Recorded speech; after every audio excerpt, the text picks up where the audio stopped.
দেশের সব নির্বাচনী এলাকায় বডি ক্যামেরা দিয়ে কার্যক্রম চালাতে পারবে না সরকার। ছবি আসবে, অ্যাকশন নিতে হবে। মনিটরিং সক্ষমতার সীমাবদ্ধতার কারণে এবার শুধুমাত্র স্পর্শকাতর এলাকাগুলোতে বডি ক্যামেরা ব্যবহার করা হবে, এমন তথ্য জানিয়েছেন অর্থ উপদেষ্টা ডক্টর সালেউদ্দিন আহমেদ।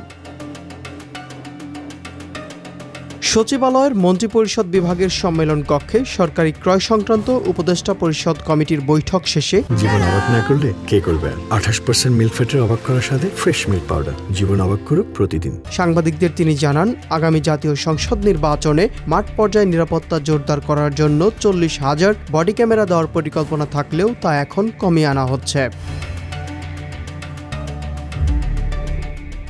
সব এলাকায় বডি ক্যামেরা স্থাপন করতে পারবে না সরকার এবং সেগুলো পর্যবেক্ষণ ও বিশ্লেষণের প্রয়োজন রয়েছে। এ প্রসঙ্গে অর্থ উপদেষ্টা বলেন, সব জায়গায় বডি ক্যামেরা তো করতে পারবো না, এগুলো মনিটর করার ব্যাপারও আছে। স্বরাষ্ট্র মন্ত্রণালয় স্পর্শকাতর এলাকায় নির্বাচন কমিশনের সঙ্গে সমন্বয় করে বডি ক্যামেরা কেনার প্রক্রিয়া পরিচালনা করবে। 40,000 বডি ক্যামেরার সংখ্যা কমানোর বিষয়ে তিনি বলেন, সংখ্যাটা কমবে, তবে কত কমবে আমি এখন বলবো না, যখন প্রস্তাব আসবে তখন জানা যাবে। বৈঠকে বডি ক্যামেরা কেনা নিয়ে কোনো আলোচনা হয়েছে কিনা জানতে চাইলে উপদেষ্টা বলেন, অতি শিগগিরই ওরা হয়তো পরের সপ্তাহে নিয়ে আসবে।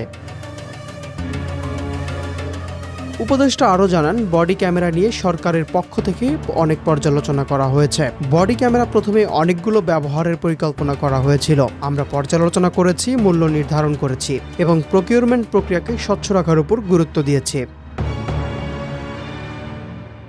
এই পদক্ষেপ দেশের নির্বাচনী নিরাপত্তা জোরদার করার পাশাপাশি সীমিত সম্পদ কার্যকরভাবে ব্যবহারের লক্ষ্যকেও সামনে রাখছে।